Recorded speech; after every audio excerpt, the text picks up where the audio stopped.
Hi, this is Lucia with The Art of Love. Today I have the story of a girl who got her ex to want her back after about 3 months of no contact. She's a former coaching client of mine, and of course I have her permission to tell the story and to read her emails. It's going to be a little long, but it will definitely be interesting, and there is a twist at the end, so you want to make sure you listen to the end. So get some popcorn, get a drink, chill, and listen up. Here we go. So she says, "My ex broke up with me the day after Christmas. Yikes. Last year because of my insecurities and jealousy towards him with other women. He never cheated on me and cut off all contact with exes when he was with me. I was just paranoid and insecure. I never dealt with being cheated on in the past, and I was very needy before. He tried to make me feel better when we were together, but ultimately it wasn't his responsibility." Correct. "And we couldn't stop fighting, so he ended it." Yes, so please don't make this mistake. If someone cheated on you in the past, don't make your future partners have to pay the price for it, because you're so afraid of someone else taking your partner away that the person you should actually be afraid of is the person looking at you in the mirror, and that would be you, unless there's someone behind you in the mirror. So your biggest enemy is actually yourself in this situation, and in fact, he ended up breaking up with her. Months went by. He got a new girlfriend around March, someone he used to date. I went to Europe, nice, worked on myself mentally, physically, spiritually, saw a therapist to resolve issues, and really focused on myself. Good for you.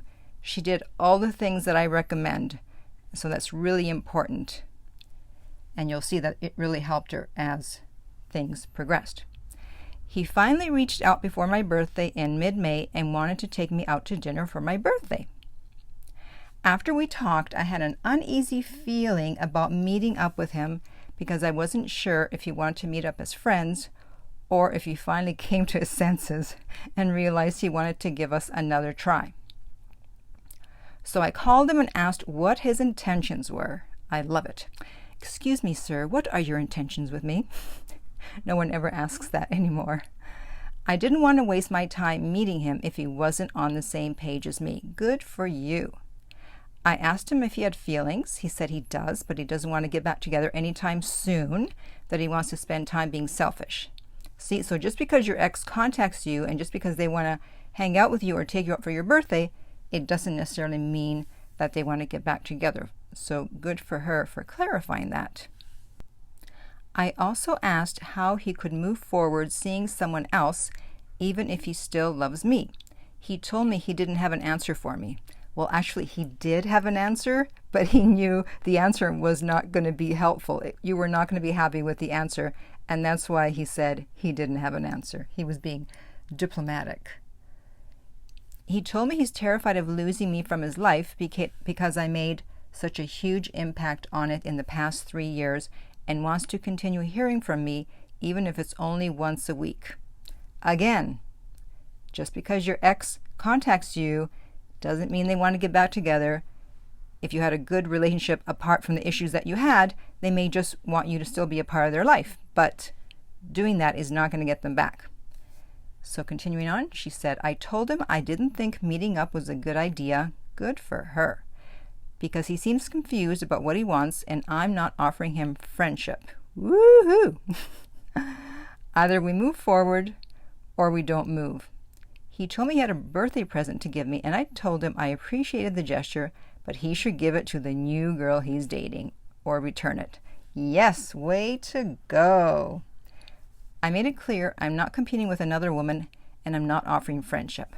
Perfect. Perfect. Now, it was at this point that she contacted me for coaching. She wanted to know what to do going forward. And of course, I said no contact. And yes, she was afraid to do it. I told her that she did the right thing and to wait until he reached out again because she wanted to reach out to him for his birthday in June. And I said no. And of course, she was afraid that he was going to, not want to deal with her anymore if she didn't contact him for his birthday, et cetera, et cetera. And I said, don't worry about it. Just stay in no contact. Same fears you probably have. She had them. but she listened to me. So moving along, here's one of the twists. They were going to be working together for about 3 or 4 months. So this is where the story now continues. I went to the building where he and I were going to be working together for orientation and ran into him. He was avoiding eye contact with me and not saying a word to me. Now remember, they've not been in contact since they had that conversation about the fact that if they weren't going to get back together, then she didn't want to meet him for her birthday. I just went about my business, looked and felt great. I also have not looked at any of his social media accounts since I unfollowed and unfriended him in May when he was posting photos of him and the new girl at places where we used to go. So they're working together for a little bit. Then finally, one night after work, I grabbed my stuff from my locker and said, "Have a good night." He said, "You too." In the parking garage, he said, "Got plans tonight?" And I said, "Gym. Why?" He smiled at me as I was getting into my car and he asked, "Can Jim wait?" By Jim, she means like working out. It's not like, it's not a guy named Jim. I said, "Well, what do you have in mind?" He said, "Are you hungry?" I said, "I just ate a banana." I'm laughing because that's something that I would say if I'm not very happy with someone. "Are you hungry?" I had a banana." He said, "Can I take you for a drink then?" I said, "Okay." He ended up taking me to a high-end restaurant and spent $200 on dinner. What? Is that all? Just kidding. I ended up getting hungry. During the dinner, I merely listened. He told me the following. All right, listen up, everybody. Here's one of the juicy parts. He regrets how he behaved after the breakup. He started crying at the dinner table when we talked about how he treated me. Yes! Yes! Yes! This is what we all want. When someone has broken up with us, we want them to cry when they talk about the breakup. All right. He wishes we never broke up, and he's still in love with me, and he never stopped loving me. Nice. He said he tried to find happiness elsewhere, but he keeps thinking of me even with the new person. So for those of you who are in no contact and your ex is dating someone else, doesn't mean they're happy. Doesn't mean they moved on emotionally, so don't worry. Keep the faith. He said everything reminds him of me, and he looked at an old album of ours 3 weeks ago and broke down. He told me he misses being late to places because I'm still getting ready. He brought up a lot of my mannerisms that he said he misses. Aw. He said he was trying to suppress his feelings towards me, but he couldn't. Exactly. When someone has a high interest level, their interest level has gone up after the breakup because you're ignoring them, you're doing no contact, you're showing high value by saying, "No, I'm not going to meet you just for as a friend." Their interest level goes up, and they can't suppress their feelings. Continuing on, I asked him what he was trying to gain from this conversation and if he wanted us to get back together. And he said yes, but he stressed he wasn't expecting anything to happen. He said he understood it was over. As he walked me to my car, I asked if things were over between him and that girl, and he said no. And I said, that explains it. Then he asked me if that negates everything he told me over dinner, and I said, unbothered, it doesn't matter. I had told her to just be chill. This is also why she's behaving this way. I said, don't do anything since she was now working with him for a little while. Just be high value, just be happy and friendly, and don't show your concern. Even though behind the scenes she was freaking out and getting coaching from me, in person she was able to be chill, and I love it. So when she said unbothered, it doesn't matter, then he said, I'm ending things with her. I said, I hope it's not because of me. And he said, I have to end things with her because of how I feel for you. Have a good night. Thanks for dinner. I didn't hug him and got into my car. She asks, how did I do? Amazing. A-M-A-Z-I-N-G. Perfect. She follows directions well. So then she asked, I'm not sure what to do next. I really like the new guy I'm seeing, but I'm not sure I'm completely over my ex. So she had been seeing a new guy for a while. He seemed to pull away in the week following the dinner, not talking so much or making eye contact, and so she wanted to know if she should reach out, invite him to lunch, etc. So see, he was pulling away and she had the urge to move forward, which is the natural urge that comes up when someone you're interested in pulls away, but that's the wrong instinct. You do not move forward, you stand still. So I said, no, do not do anything. Continue as you were. And so she wrote back, okay, Lucia, you win. I'll listen and continue to do nothing. No, I don't win. You win. When you do nothing, when you're trying to get your ex back and you let them come to you, you win. So moving along. Hope you're not bored. You can't be bored listening to this. It's too exciting. Okay. So he asked her out again. She said, we talked about what happened between us and mistakes that were made on both ends. He started getting sad for walking out on me. This was part of the reason I was behaving so needy before when he pulled away and needed space. My instincts were to try harder, big mistake I know now, right? I told him that it was the best thing he ever did for me because I'm a better woman because of what happened. Woohoo! He told me he hasn't been happy in months and he truly missed me.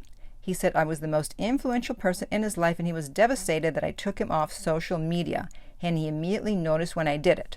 So again, something else to discuss, because I say you can keep them on social media if you're not going to be tempted to contact them if you see something like them going out with someone else. But after 2 months, if they're not contacting you, get rid of them off social media. They will notice and it will affect them. Soon afterwards, he broke up with the other girl. So as you can see, everything happens in stages because people think that in getting an ex back, you just have a conversation and it's like, all right, we're back. No, it happens in stages. So you have to be patient because all along this process, she's emailing me and freaking out saying, I just want him to ask me out again. I just wanted to break up with the other girl. And I just kept saying, be patient, be calm, don't do anything. Moving on. The next time they hung out, he asked if there was a chance that they would get back together. She said she didn't know the answer to that right now, and he said he would patiently wait and would work to regain her trust. All right, we're almost done here, so hang in there. She says, my ex was whining and dining me for a month straight, and one Friday evening after dinner, we got a little touchy-feely. I didn't hear from him after that, which made me suspicious about his true intentions for wanting me back. I didn't panic. I let him come to me. When he asked me to lunch again, he revealed that he didn't contact me because he didn't want me to think we were back together just because we cozied up. Aha! So first, he's crying about wanting to get back together, and now when they get a little touchy-feely, as she says, he's like, well, wait a minute. Doesn't mean we're back together. So that's why you can't rush the process because you don't know what's going on. She says, that made me suspicious because he had claimed that he wanted me back so badly. Exactly. He admitted he was in contact with 2 other women that he was previously involved with. He told me that he ran into an ex-girlfriend who broke his heart badly before me. He told me he had blocked her, by the way, at a bar and started drunkenly badgering her. My thought process was, well, why badger her if you're over her? Exactly. He told me she had recently texted him, and that's when I knew he unblocked her and most likely was in contact with her. He was also taking another girl he used to sleep with, who he knows is still obsessed with him, in fact he calls her the desperate one, out to dinner. I opened my eyes at lunch that day and realized he was still the same insecure man who needs validation from several women to feel complete. I refused to be another woman who plays games with him. At that point, I didn't think he was sincere enough about getting me back. I calmly told him I felt like he needs attention from multiple women and I wasn't interested in that, so I thought we should just be friends. His jaw dropped and he told me he wasn't expecting to hear that from me. He still looks at me with a lot of admiration and I can tell he still cares and still loves me. I don't know about all that, but whatever. I have feelings for him, but I don't think he would be a good partner long term. Not right now, anyways. I finally stopped looking at his words and actions and started looking at his patterns. They were the same patterns that partially led to our breakup before. I've evolved from being a needy, clingy girl to a high-value woman. but I don't think he has changed one bit. Woohoo! You go, girl. I appreciate everything you helped me with. Everything you told me to do worked. Your counsel was worth every penny. I've just decided I can't spend any more time on a man who's not worth the investment. Amen, sister. Amen. So I hope you enjoyed listening to this as much as I enjoyed telling it. If you would like help in getting your guy or even your girl back, you can contact me about private coaching at my website, theartoflove.net. If you're listening to this on iTunes, I would appreciate if you would rate and review the podcast. If you're listening on YouTube and you liked it, then remember to hit the like button and subscribe. And finally, remember that love inspires, empowers, uplifts, and enlightens.